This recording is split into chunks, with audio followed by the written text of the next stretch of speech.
can feel it in my bones. So, Max,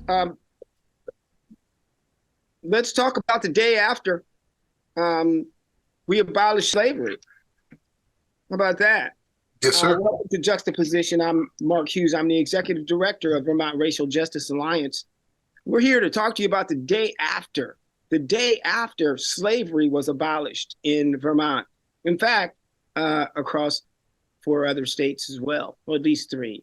So I'm joined here with a guest of mine from the Abolish Slavery National Network, Max Parthas, and we'll get into some conversations today. But first, I just want to welcome you, and I also want to thank all who were able to make it out to vote. I keep saying it. It was a great day yesterday. There was a huge, almost unprecedented turnout. There's a lot of stuff that's still going on. It just seems to be fitted. And sitting where I'm sitting right now, I'm reminded of just all of the folks who sat in this chair before. It seems like it's a good idea just to say that word, vote.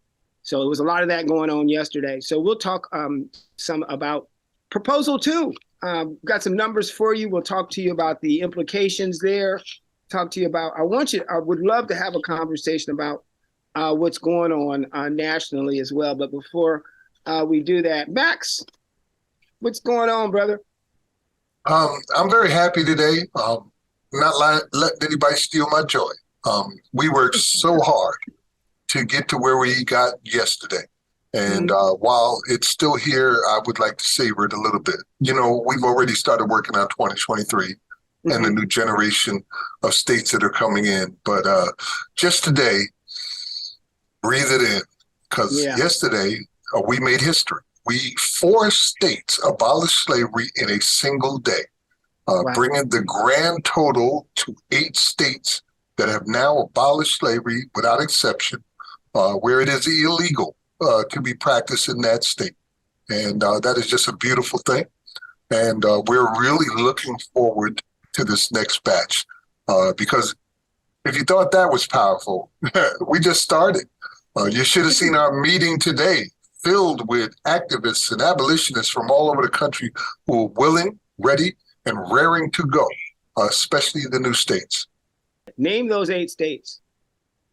Yes, that would be starting with Rhode Island, Colorado, Utah, Nebraska, Tennessee, Alabama, Oregon, and Vermont. Saved us for last, huh?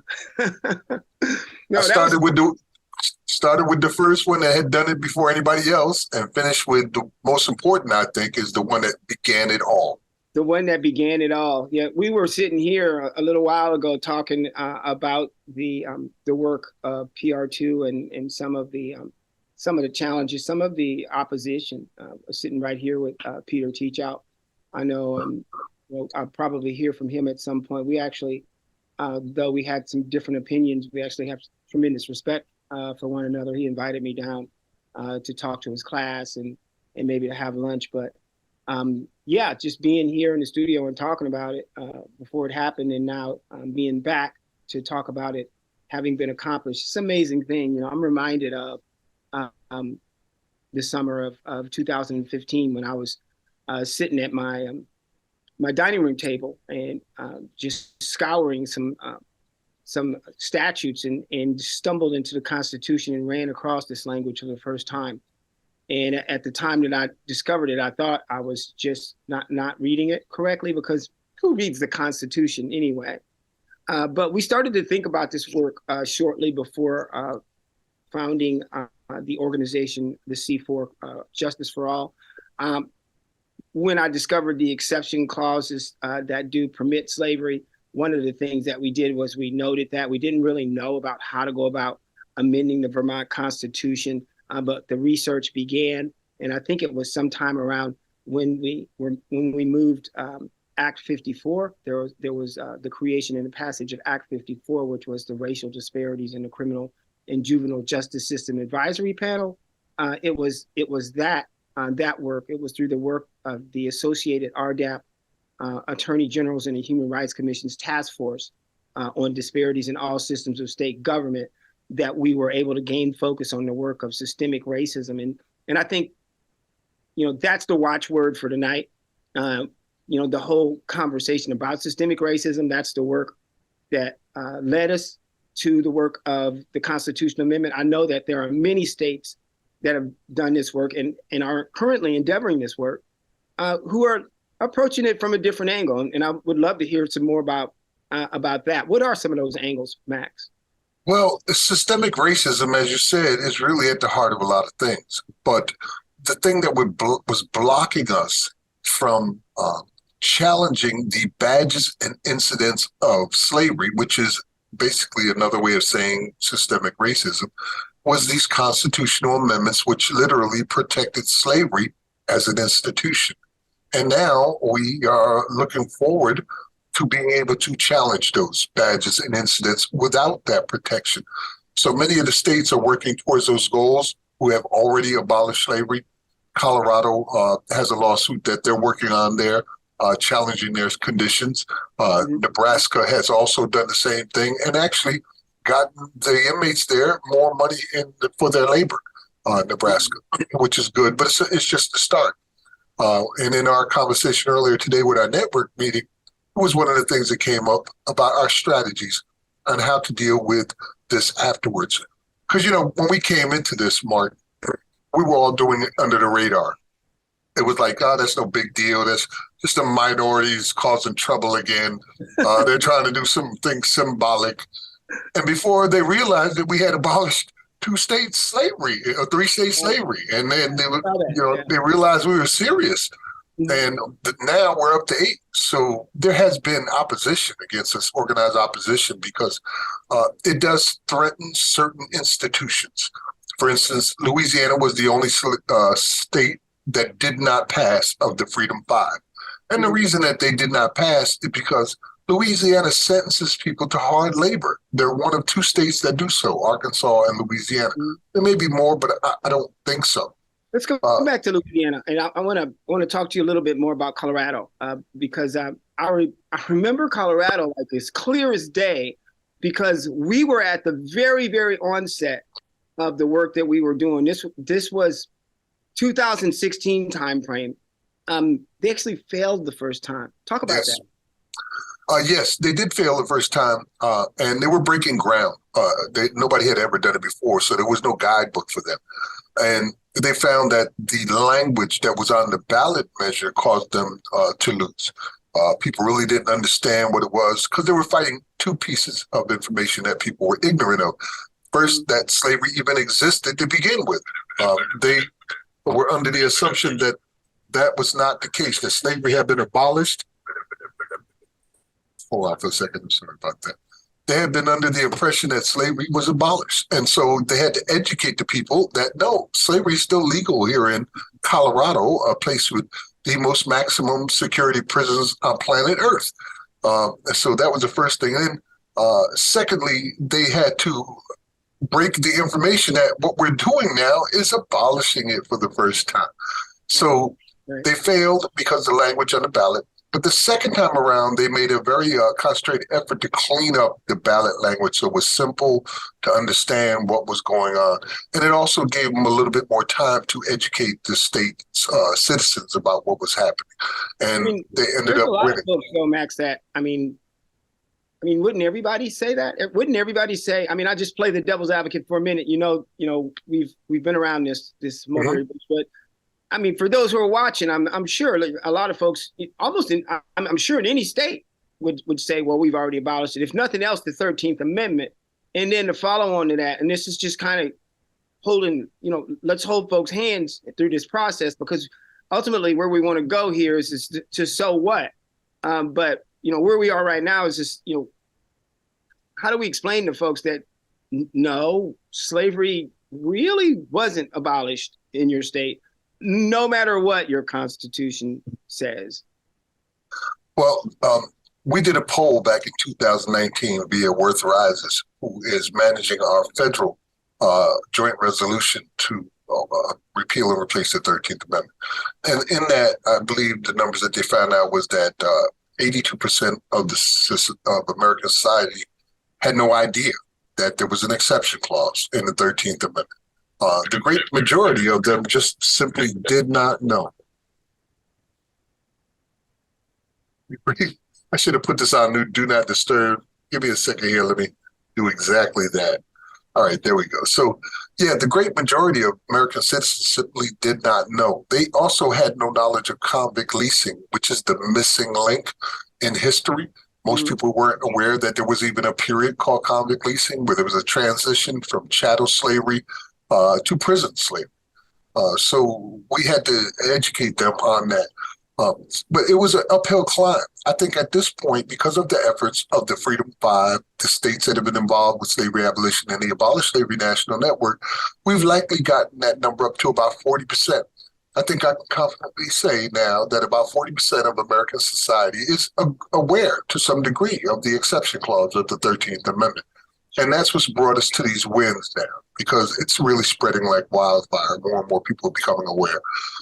It's hard to look around at the prisons. Freedom 5 for a minute. You just ran across that. So Freedom 5 being obviously Vermont, right, Alabama, Tennessee, Oregon, and Louisiana. Yeah. Okay.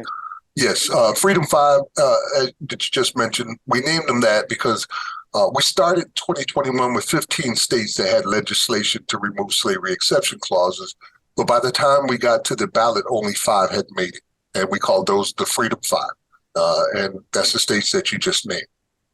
Like that designation. I know when we really started to ramp up in somewhere around 2019, I think it was shortly after we created our racial equity executive director here in the state.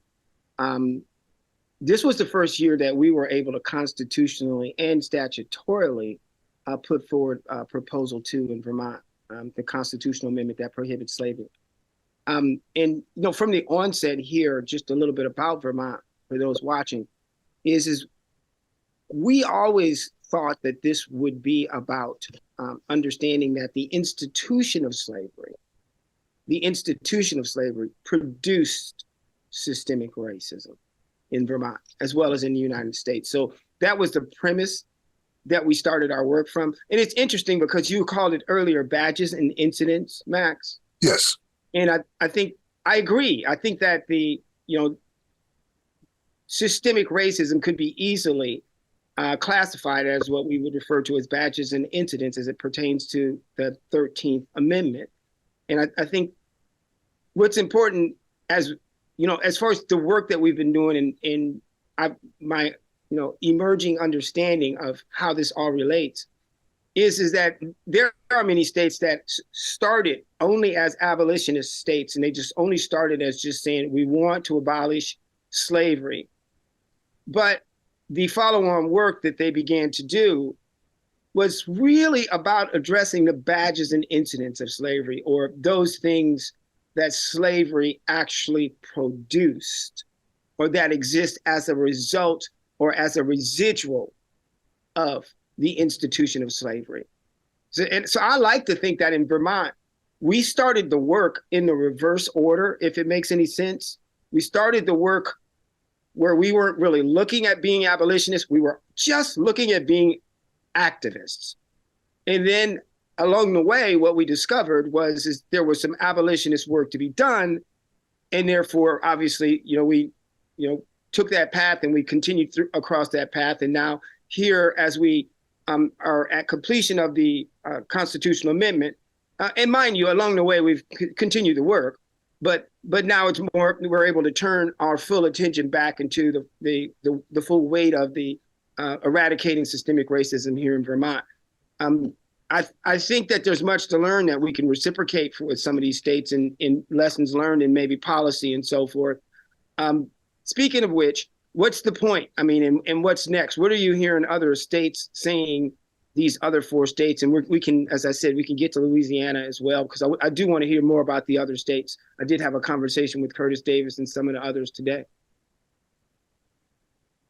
Okay, you're going to have to hit that button on your mic here. I'm not quite sure of the question when you say what's next. You mean for the movement as a whole? Because the first question that I get out of most folks here in Vermont, and we've been talking about this for quite some time, is so when you finish the constitutional amendment, then what will you do? I'm just wondering if there are conversations that folks are having in other states. Are they still running victory laps? Today, people are they're exhausted. We worked so hard to get to this point. You too. I know you're pretty tired. No, I'm not tired. Well, we are pretty tired across the board. And we worked so hard to get to this point. So we're just enjoying and breathing in. But the next stages is indeed to challenge those badges and incidents of slavery. So we'll be working with organizations like the ACLU to do that. And as I mentioned, there's already some progress going in that direction. It's not something we can hide anymore. They already know what we're planning on doing. So when you say the systemic racism, there's a section 2 of the 13th Amendment, right, which says that Congress shall have the power to enforce this law. So when we get to that part in the 13th Amendment, it's really up to Congress now to start enforcing this law. And historically speaking, they have addressed it in issues like housing, racism in housing, racism in employment. These are all considered badges and incidents of slavery. Like you said, it began with the slavery, and then the systemic racism was put into effect to keep slavery going, to demonize people and criminalize them so that you would have a steady supply coming from the groups that you had wanted to target.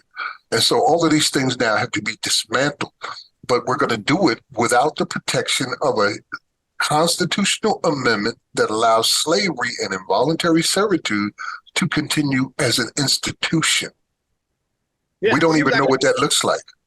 That's what I was getting ready to say. It seems like that's a long and twisted path to go down, and what we're starting to understand as we see racial disparities and adverse racial disparities in outcomes from the, say, for example, housing and from employment in education, health services, economic development, transportation, the alleged criminal justice system. What we start to understand is that not only do we see them in all systems, but we see them simultaneously, so insidiously.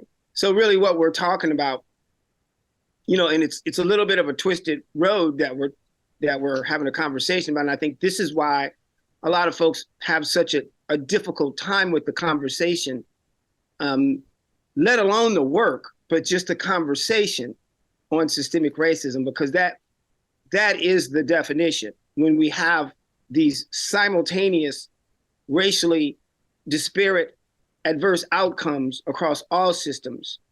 And I think that convergence, where all those come together, is that condition that one would put oneself in, one would classify a person to be in. It would be a condition of slavery. Right. I think that, I think it's, is it Harvard Bellagio that defines slavery? Yes, we go by with the Abolish Slavery National Network, the Harvard Bellagio guidelines, which are based on the 1926 gathering on slavery, International Gathering on Slavery, which defines basically what slavery is and the badges and incidents attached to it. Yeah, throughout the journey, we've confronted a lot along the way, a lot of confusion, denial, ridicule, rejection, exploitation. Somebody threatened to burn me alive recently. Right? Another one wanted to tar and feather me. For a while, people believed that we were actually bringing slavery back. Remember? Yeah, I was going to ask you about that. Pitchforks. What was your?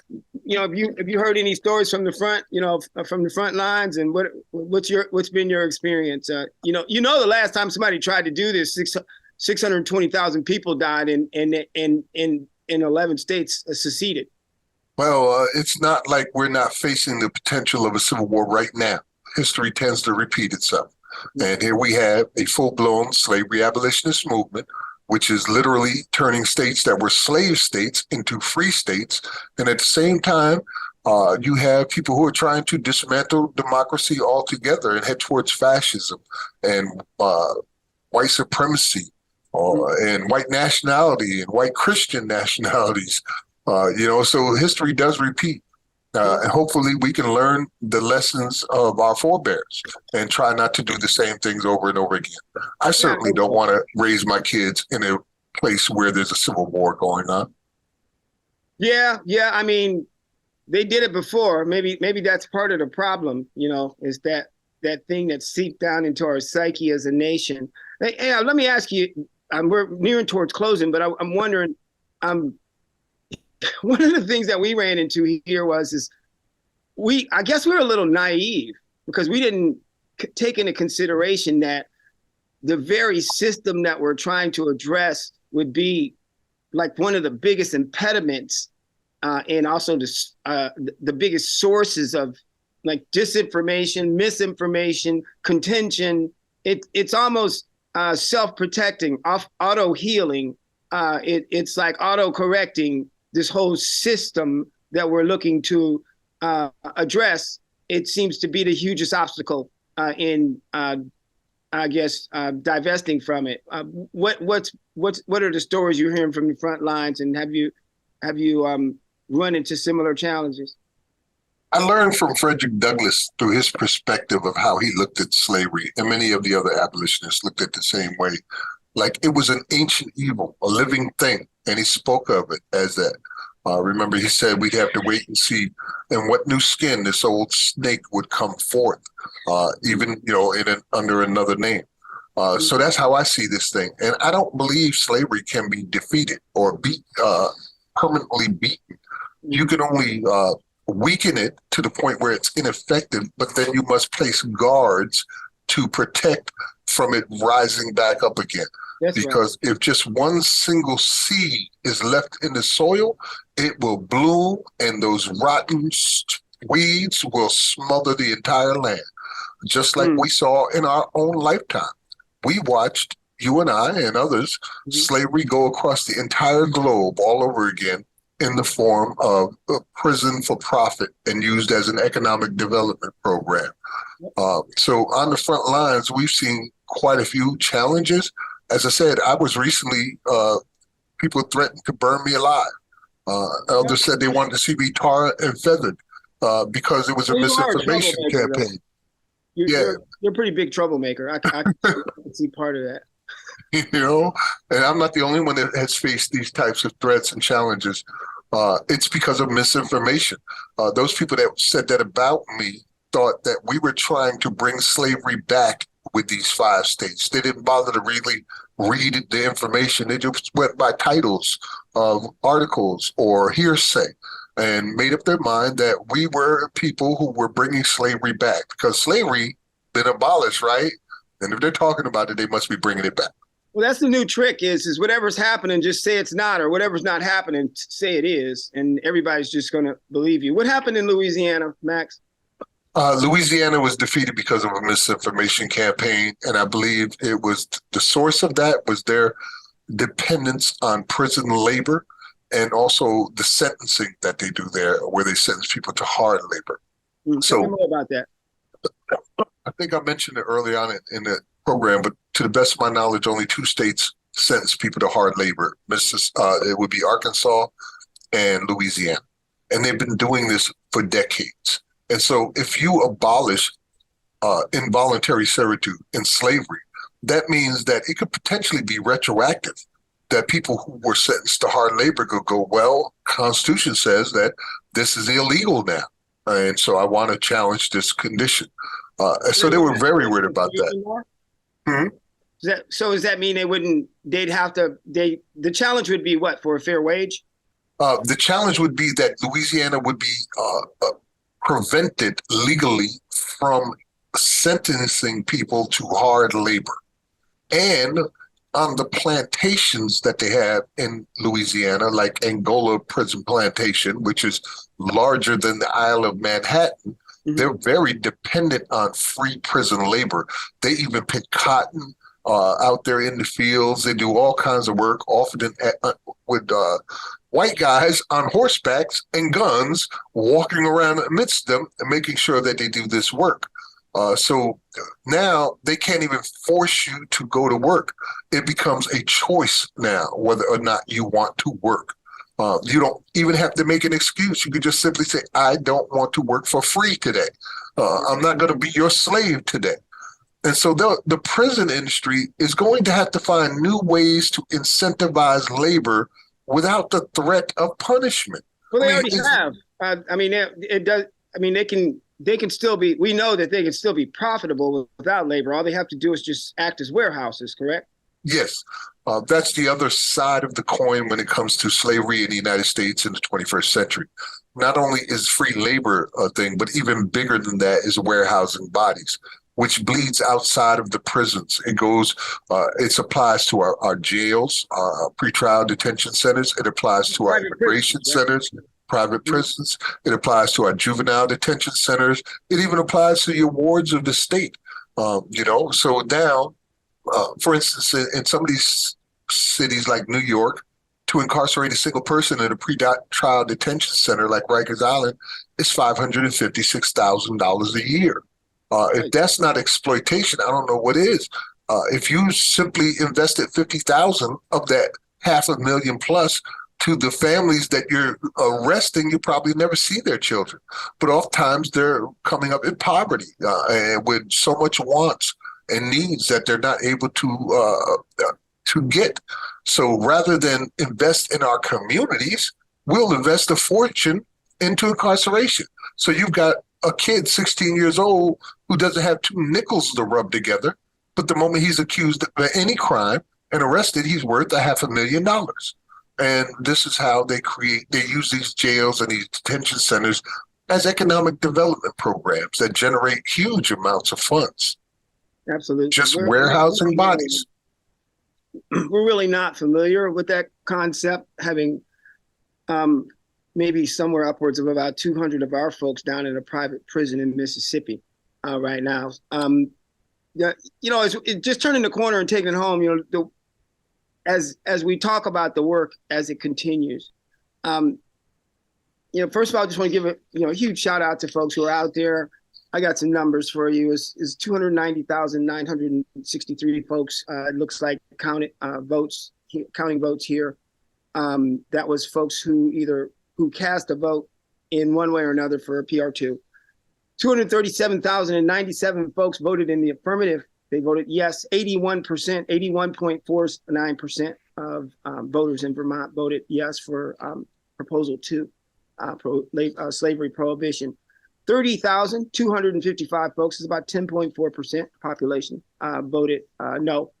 And there was about 23,355 votes, about 8.03%. They voted as folks just with blank votes. So I just wanted to give a shout out to the folks across Vermont.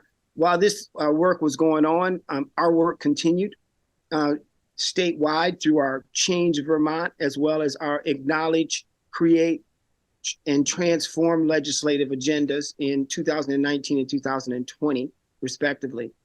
I think some remember the Health Equity Advisory Panel and the Joint Resolution R113 on systemic racism. The work has continued in Burlington as we inform the creation of the Racial Equity, Inclusion, and Belonging Office. Hey, Mayor, I talked to the mayor today about that. And also we introduced Operation Phoenix Rise. That would be the initiative that brought in the Reparations Task Force. And our work continues with the introduction of the Richard Kemp Center here. So all of this work is related. And this is what's so vitally important about what it is that we're talking about. Because if we're talking about addressing systemic racism, it has to happen on all levels. You just don't do it with a policy. You do it with the work in the community as well. Yes. The work of the Racial Justice Alliance continues with cultural empowerment in affinity spaces, First Fridays, community events, including First African Landing Day. There's just work that goes on and on through support health and wellness initiatives, various advocacy, direct services, small business and personal support.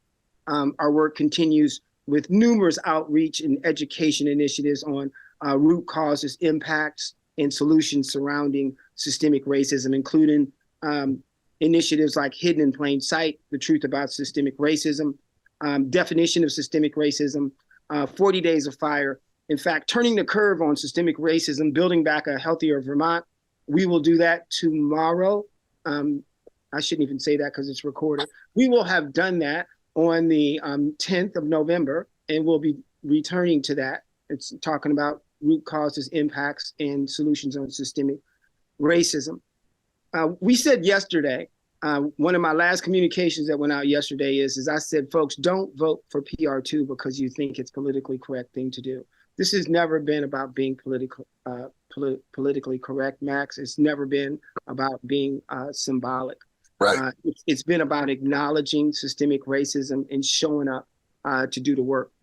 In fact, one of the last things I told folks before the polls opened yesterday is if you can't see that, please vote no, so we can come back and have this conversation again next year.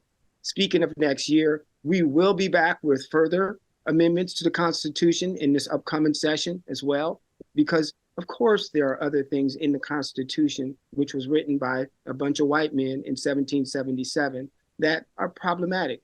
So that's, I mean, it would just stand to reason that we're That's what we just did in Alabama. We did a rewrite of the Constitution in Alabama and had to ratify a brand new 2022 Constitution. They had in there things like interracial marriage being illegal, also segregated schools being legal, and of course slavery. And we managed to remove all of that in one fell swoop. Yeah, that's good work out of Alabama.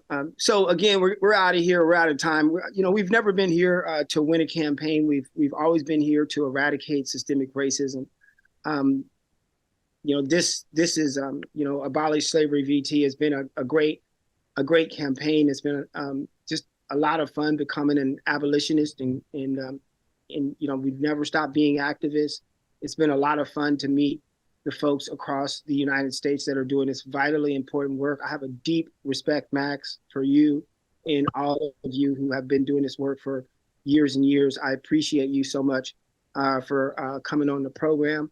I'm off right now and I'm late, but I'm off to a community listening session, which we'll be having with Black and Brown folks here in the community. This is the third of a series. So look out for those who are watching. We'll continue to do those. The work continues. What's next? One might add, the same thing we were doing when we started. As when the brain looked at Pinky and said, "What are we going to do today?" It's the same. Take over the world. Single time. So thank you, thanks all for tuning in today. Thank you, Max, for all of your work. I so much appreciate you and being flexible and showing up. And we'll talk very, very soon, my brother. I hope we can get you up here for the holidays and show you what snow looks like. That'd be awesome. God bless, brother Mark. You are appreciated as well. Have a blessed day. God bless you. And remember, it's our duty to fight for our freedom. It's our duty to win. We must love and care for one another. We have nothing to lose but our chains. Good night, everybody. Good night.